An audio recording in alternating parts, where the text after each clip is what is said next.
Well, good evening, Bridgeway. I'd like to add my words of welcome, and thanks so many of you for coming out tonight for our Good Friday service. I also want to take a moment and welcome those of you who are joining us at Church Online, Church at Home. It is good to be together tonight and to celebrate really this evening. And I'll tell you that the Good Friday service for me personally is always something that I look forward to, and yet at the same time, it's a very different service to experience. In fact, when you come and attend with us on a Sunday, we gather every single week to sing about and to learn about and to praise the resurrected Jesus. That's kind of the whole reason we get together. In fact, one of the great themes in the Bible is a little Latin phrase called Christos Victor, the victory of Christ. And you come to a Good Friday service like tonight, and it looks like anything but a victory. In fact, it looks like a grand defeat. And yet, it's in this moment that you still have the opportunity to see the victory of Christ. And I want to remind you that Sunday is, in fact, coming. It's good for us on this night to kind of move a little bit more slowly and a little bit more thoughtfully through what we're going to experience. We're going to experience the death of Jesus tonight. And it's unpleasant, it's maybe even at times uncomfortable, but it's good for us to not just quickly move past this. I know how the Easter tradition goes, and oftentimes there's thoughts of tomorrow and egg hunts and the big family gatherings on Easter, but tonight we intentionally slow down, and I believe that that is really good for our souls to kind of have a proper night of lament, and that will prepare us even more for the celebration of the resurrection on Sunday. We've made it kind of a project over the last several years to look at the statements that Jesus makes from the cross. Jesus makes 7 statements from the cross, and every year we've been looking at one of these statements, kind of just allowing kind of one statement from Jesus to sort of be what we soak in and reflect on Good Friday. And tonight we're going to do that again. In fact, this is our 6th year of doing that, so we'll kind of finish this project next year on Good Friday. These 7 statements that Jesus makes are some of the most profound words you'll ever hear uttered by a human being. These words have been studied, they've been debated, they've been dissected by Christians and non-Christians alike, because these words are just so incredible about what Jesus offers. And I'm going to say it again, these are the last words of a dying man, Jesus. You think about it, last words should sort of have like a gravity to them, right? I mean, if you're going to say goodbye to someone or if you're going to not see someone for a while, you would want whatever words you use to sort of have some impact on them. Hopefully, even tonight as you leave here, maybe you'll think about the last words you share with someone, and maybe you'll even be a little more thoughtful of being encouraging to someone or saying something kind to them. You can even kind of practice this at home before you head out the door. You can kind of think for a moment, before I leave this house, what are the last words I'm going to share with the people I see? And I've been trying to do this, and I always try to do this in my home. I left tonight, and I said goodbye to my wife, and I said, I love you, sweetie, and I don't know if there's many kids in my home right now. Some of them are kind of gone and traveling and out of the house, and so looked at my son, Braylon, gave him a hug, and said, I love you, buddy, and of course, always right by my side is my dog, my faithful dog, patted him on the head, love you, Luca, and then I headed out the door, and if some of you are wondering, did I have any, words for my cat? Well, you just don't know me well enough if you're asking that question right now. But our last words should matter. In fact, there's kind of a book that captures some famous last words. And these are famous last words from people throughout time. And some of them are kind of ironic and funny, and some of them are sort of sad. I'll give you a funny one first. And this one are the words from a guy by the name of Dominic Willard. He was a foot soldier during Prohibition, and he got captured, and they were going to execute him by firing squad. So they all raised their guns, about to execute him, blindfolded him, and they asked the classic line, do you have any last requests? He was kind of tongue-in-cheek with it, and he said, why, yes, a bulletproof vest, please. They did not grant him that wish. You might know of some of these others. This is Winston Churchill, and of course, famous British wartime leader. Churchill is known for giving inspiring speeches, words that kind of inspire people to never give up. But when he reached the end of his life at 90 years old, on his deathbed, you could sort of tell he had had enough. And his last words were, I'm bored with it all. And he literally died right after saying that. Another one, kind of from the land of rock and roll, is Bob Marley. Bob Marley, of course, famous for reggae music, and really even more so for bringing kind of the plight of poverty in Jamaica to kind of the Western eyes, and died really young, like 36 years old of cancer, and just far too young. And his son Ziggy Marley was right by his bedside, and he said these words that I think are just so true. He said to his son, "Money can't buy life."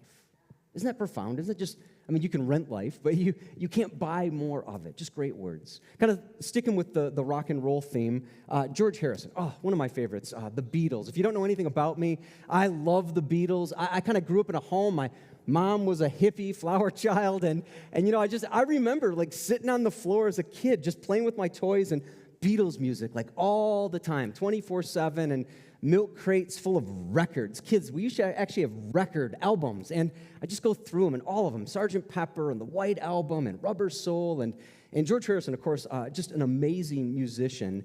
And his last words are quite profound as well. He had a lot of spiritual influences, never claimed to be a Christian, but his last words were, "Love one another." And I found that so ironic because actually those are the words of Jesus. Jesus says that in John 13:34, "A new command I give you, to love one another." Well, I want to share with you tonight, far better than famous people, dead people's last words, are the words that you're going to hear from Jesus tonight. And I believe that these are words that you can really hold on to in the darkest moments of your life, because that is the place from which Jesus shared these words. And what Jesus is going to give you tonight in his words are an invitation to trust God with your future. And I'm going to give everyone an opportunity tonight to do just that, to trust God with your future. We're going to have an experience and a time to do that together. But first, we have to experience this moment that Jesus went through. Jesus went to the cross, and he was an innocent man. He died a horrific death, but it models for us really what trust begins to look like. If you think about it, you ask psychologists would tell you that the two greatest fears of a human being is, number one, speaking in public, and number two, death. Do you know what that means? That means that at a funeral, most people would rather be in the casket than having to give the eulogy. Seriously. And Jesus on this night actually does both. He dies with incredible dignity and grace, and he gives these profound last words. You think about it, when Jesus died, he really modeled for us what it looks like to kind of have our last moments. I mean, Jesus never feared death. I mean, he knew exactly where he was going. He was completely at peace. And think about this. Jesus gave us this example that he died with no unresolved relationships. He didn't have any one that he didn't say something to that needed to be said. I mean, he said what needed to be said to his betrayer, Judas, to Peter, his denier, to Caiaphas, the high priest, even to Pilate. He shared his last words. He had nothing left to say, no unresolved conflict with the people around him. He trusted God all the way to the end because he knew that it wasn't the end, that Sunday was coming. When you look at his moment here on the cross, crucifixion is something that I think we have a vague understanding of in our day-to-day. And you think about it, it was 2,000 years ago, and we really don't experience this form of brutality today. And so I want to tell you a little bit about crucifixion. First of all, this idea of crucifixion was around way before Jesus. In fact, there's some great research that's been done, and it's actually the Persians in about 800 BC that first started crucifying people. Very crude. They would just impale you with a giant spear and then stick the pole in the ground, and you would sort of flail around on the pole until you died. And it wasn't until really 71 BC and Alexander the Great where he really perfected crucifixion. And by perfected it, I mean he learned how to really inflict terror and pain. There's some stories in history that are just, honestly, just crazy to think about. There's a story of a famous gladiator named Spartacus. Spartacus came up out of Sparta with 120,000 of his soldiers, of his men, and in a famous battle against the Romans, trying to overthrow Rome, they were defeated. Rome was not satisfied just to defeat Sparta. They actually took 6,000 of their men and crucified them. They actually lined the roads, all coming in and out of Rome, with crosses. Literally, 6,000 men for 120 miles were hung on crosses. Historians said that you could tell that something had happened because there were no trees to be found in that region. Jesus would have seen lots of crucifixions as a child. as a young man, growing up, he would have known exactly what crucifixion was going to be and what he would experience. We kind of get this notion that when we see crucifixion, we think that the cross is way up in the sky and a person hung way up high. It actually probably wasn't like that. Most historians would say that crosses were intended to be dropped into a hole so that the victim would be at exactly eye level with their accuser as well as with their family, so that it was a public spectacle that you never would want to try to overthrow or stand against Rome. Jesus would have seen this. It would have been barbaric. It would have been a horrible thing to see. It would be disturbing. Bodies would be left for days to hang on a cross. A great theologian by the name of N.T. Wright said this about crucifixion. He says, it was disgusting and shameful. The notion involving bodies hanging on crosses and being eaten by rats and vermin and birds, all as a public display. And it would have been painful. Jesus would have experienced incredible pain. In fact, a word was invented. The word excruciating means from the cross. Pain from the cross would have been what Jesus experienced. And it would have began really the night before. If you remember the night before, Jesus would have begun by feeling the pressure of this moment. And he would have been in the garden while his disciples couldn't keep their eyes open. Jesus was praying, and you know the story. He was literally sweating drops of blood. Medical professionals would tell you that this is very uncommon, but it's typified of someone who's experiencing incredible stress. The capillaries in their body are literally bursting and mixing with their tear ducts. He was already feeling all of that trauma and all that pain. Jesus would then be arrested. He would then be beaten with clubs. They would then tear out the hair in his beard. They would twist a crown of thorns and place it on his head in mockery. They would spit at Jesus. And then they would take Jesus and they would have two trials, completely illegal, one in the middle of the night before the Pharisee Caiaphas, and then one in the morning before Pilate. And when the crowds shouted, "Crucify him," Pilate washed his hands, and then things began to really ramp up in intensity. Before Jesus would face the cross, he would first face a flogging, a scourging. And this would have been brutal. In fact, there would be a post that the victim would be chained to with their back and their buttocks and their legs exposed. And there would be two Roman guards, and they would each take turns with a whip. It would be a whip not with one strand, but with 9 strands. And at the end of the whip would be either pieces of metal or hooks. And the executioners knew exactly how to inflict the most pain. They would strike the victim in the back, in the shoulders, across the back of the legs. And you think about that, that's 9 lashes. There's 40 lashes and 9 strands, so that's 360 stripes. Isaiah says, it's by his stripes that we are healed. And they would strike in such a way that they would allow the hooks to dig into the flesh, and they would make sure that they were taut before they would rip away from the body skin and muscle and tendons. Even historians said at times a rib could come loose in that moment. Many people would die just during the flogging. Jesus did not, and then he was forced to carry his cross. The cross beam would have been equivalent to like a railroad tie, about 100 pounds of rough wood across his back, across exposed nerve endings. And he would have walked a very familiar road called the Via Dolorosa, cobblestone road that would lead him to the skull. Jesus, as you know, stumbles under the extreme pain and difficulty of that moment. Scientists have said that it probably was the equivalent when he fell with that weight on his back of being involved in a car accident, hitting the steering wheel, and probably began to cause heart damage in that moment. Jesus reached the skull, the place called Golgotha, and the Roman executioners would then take your hands and spread them out on the crossbeam, bending your elbows and driving 8-inch stakes into your hands, crossing your legs and driving an 8-inch stake into your ankles. And they would be bent because that would make it harder to breathe. In order to breathe, you would have to pull your chest against those spikes, pushing your feet against the spike in your feet in order to get a breath. And then as you exhaled, you would sink back down that cross. And this would go on sometimes for some victims upwards of 8-9 days. For Jesus, to give you some indication as to how badly they beat him, Jesus only was on the cross for a mere 6 hours.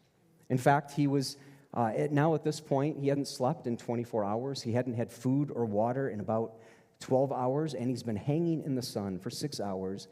And he offers these words to you and I tonight. They're found in Luke chapter 23, starting in verse 44. It was now about noon, and darkness came over the whole land until 3 p.m. The sun stopped shining, and the curtain of the temple was torn in two. Jesus called out with a loud voice, "Father, into your hands I commit my spirit." When he had said this, he breathed his last. The centurion, seeing what had happened, praised God and said, "Surely this was a righteous man." When all the people who had gathered to witness the sight saw what took place, they beat their breasts and went away. But all those who knew him, including the women who had followed him from Galilee, stood at a distance watching these things. Just a couple things to say about this experience is first the centurion. The centurion would have been one of the Roman executioners. And centurion would have meant that he was a higher ranked official. He was in charge of at least 100 other soldiers. And he would have been a pagan. He was not a believer in the God of Israel. He did not believe that a Messiah, a son, would come from God. And yet he gives us this very strange moment, right? I mean, he's now praising God. And he says, "Surely this was a righteous man." Why would he say that? Well, I'll tell you, it's because he's never seen someone die like this. I mean, he's probably executed hundreds, if not thousands, of people. And he's seen something that's completely different. And I think part of it was the fact that it says in this text that when Jesus died, he gave out this loud yell, this loud cry. I've been around many people who have been at that moment of taking their last breath. And I can tell you it's not very pleasant, and it usually involves a lot of whispering, sometimes a lot of labored breathing. But I can tell you as your pastor, I have never witnessed someone yell. Usually people are way too weak in that moment. And so this is telling us something about the way in which Jesus died. He died not in weakness and in defeat. He actually died in a moment of strength. And he died in a way in which I believe he was calling out death itself. I believe that hell had to cover its ears in this moment as Jesus began to call out death, call out the devil, the same serpent that deceived Adam and Eve in the garden.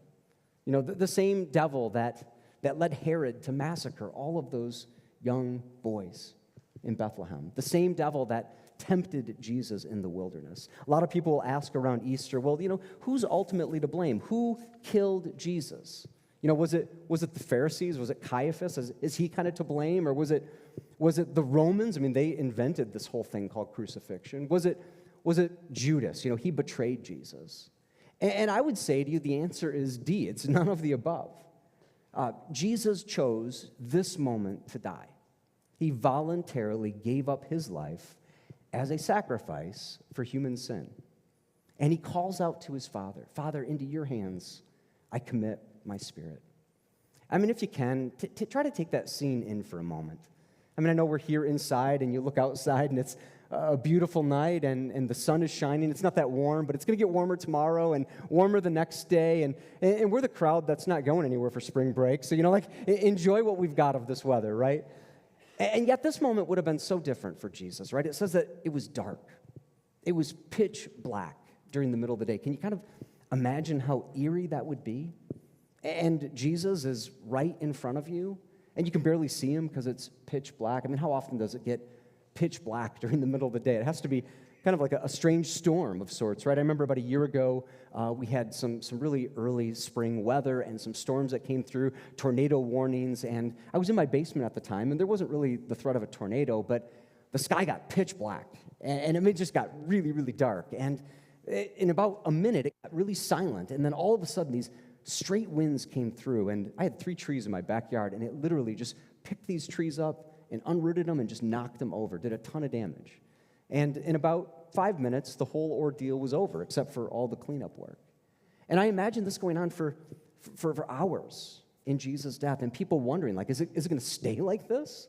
Is the sun ever going to come back? Is this darkness ever going to end? And it's in that moment, in the darkness, that Jesus gives these incredible words of trust. Father, into your hands I commit my spirit. See, I think what we need is we need words when things are dark, when times are difficult. I can remember as a kid growing up, and my mom would always pray with me at bedtime. And it wasn't like kind of a free-flowing prayer. It was a memorized prayer. You probably know it, right? It's, now I lay me down to sleep. I pray the Lord my soul to keep. And then the prayer gets a little dark, right? Like, if I should die before I wake, I pray the Lord my soul to take. Turns the lights off. Night, Ronnie, sleep well, right? Like, kind of a disjointed little moment, right? But it's actually in that moment where we need the most comfort, and Jesus gives it to us. So I want to ask you tonight, when you look at your life, who do you trust? I was reading an article just actually this morning talking about how in our country right now, trust is at an all-time low. And so think about it. Who do you trust? Do you trust, elected officials? Do you trust, big companies? Do you trust the media? This report was saying that our trust is at an all-time low in these areas. Think about it even just when you think of your own life. Do you trust yourself all the time? Do you trust your emotions to be a really good guide of what you should actually do in certain moments? See, we need a better guide, and we need a better thing to put our trust in. You will have to choose. You can choose to trust worldly systems, or you can choose to trust the one who created the world. And I think that's the good news of Good Friday, that you got to choose the one who created everything, including you and me. But you will have to choose. You will have to choose in this moment. And Jesus gives us this reminder. It's into his Father's hands that we can put our trust. Father, into your hands I commit my spirit. I was thinking through this week about how that first word, Father, can be a detractor for some people. Some people can think of their own father, their earthly fathers, and maybe didn't have a great experience, or maybe your dad wasn't around, and you can almost project this on what a relationship with God could be. And I want to remind you that Jesus, in his darkest moment, trusted his heavenly Father. He's a good Father that you can trust in all ways. And so I want to ask you tonight, not just who do you trust, but what do you need to trust God with? I want to be really practical tonight, and I want us to just really think about and reflect on this idea. What do you need to trust God with? Maybe some of you are here tonight and you need to trust God with some aspect of your family. Maybe a family member, maybe someone that you know that's just gone astray, or you've got some friction with. Maybe it's with your spouse in your marriage. You need to trust God in a new way there. Maybe it's with your health. Maybe it's with your job. In some ways, just what is it that you need to trust God with? It's been a difficult year, and I think one of the things that's happened in the last year is we've had this callousness that we've developed as a society, right? Because we've had to, in so many ways, trust in ourselves and trust in our own instincts. And in some ways, we can feel like the rug gets pulled out from underneath us. And maybe in our faith, that's a good thing to say that there is nothing except God that we can truly trust. Or your other option is the Frank Sinatra, right? I did it my way. And how well does that really work out for you? So I want to encourage you tonight to trust God with whatever you need to trust him with tonight. And we're going to close this service down with an experience together of all trusting God with something. I believe there are some of you here tonight that maybe you've come into this room and you've been carrying around something that you need to let go of. And the cross is where you need to leave that tonight. I honestly think it would be a shame to hear this story. This story, as I've done my best to describe it to you, is full of pain and agony. But it's a story of faith and trust. And it's a story that offers us life on the other side of death. And I think it would be a shame, it'd be a waste to hear that story and not respond by trusting God in our own lives. And I want to challenge you to do that tonight. And so we're going to have an experience, and if you look at the seat pockets in front of you, there are little pieces of paper and pens. We haven't had paper and pens in this room since pre-pandemic, but those are there tonight for you. And I'd like you to take that piece of paper out, and I'd like you to take a pen, and I want to encourage you to write something on that card, something that you need to trust God with. It might just be as simple as a word, my marriage, or my addiction, or my job, or my secret, or the struggle I have with gossip. Maybe some of you are here tonight and someone dragged you here and you're hearing about what this Jesus has done, and you know that you need to trust God with your life. And maybe you just write that on your card: Jesus, I need to trust you with all of my life. If you've never made that decision, I want to encourage you to make that decision tonight. Because that's what this centurion witnessed. He witnessed what theologians would call the great exchange. As Jesus was up on the cross, perfect and sinless, he stood there for all the struggle, all the hurts, all the sin and the hang-ups, and the times when we miss the mark. And he offers to us this righteousness of God that's available to every single one of us. See, this is the Christos Victor. What looks like defeat is actually a victory over your own personal sin. I think it shakes me every year to recall this story and to think of what this man has done for me and for you.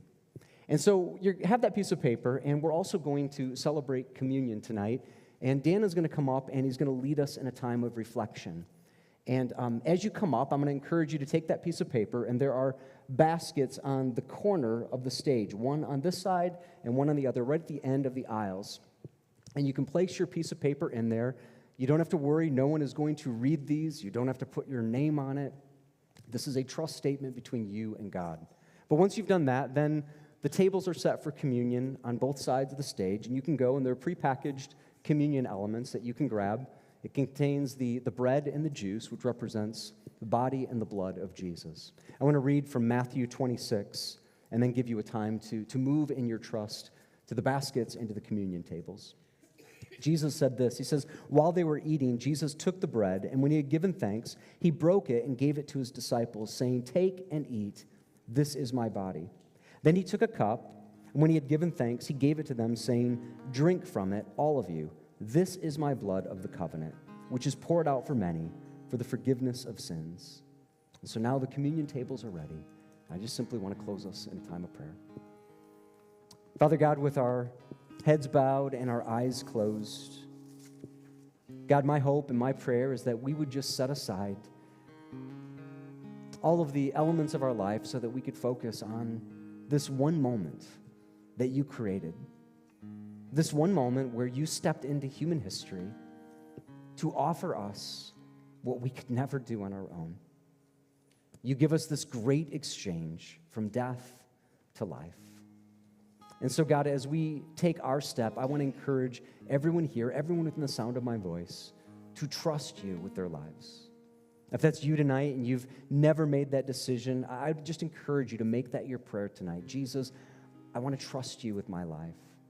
And as you do that, I promise you that God will meet you in those words. He will meet you in that moment. And you'll begin this incredible journey of a life with him. If you've already made that decision, then I would just encourage you tonight to tell this man how much you love him for all that he's done. For he is worthy of all of our worship. It's in your name we pray.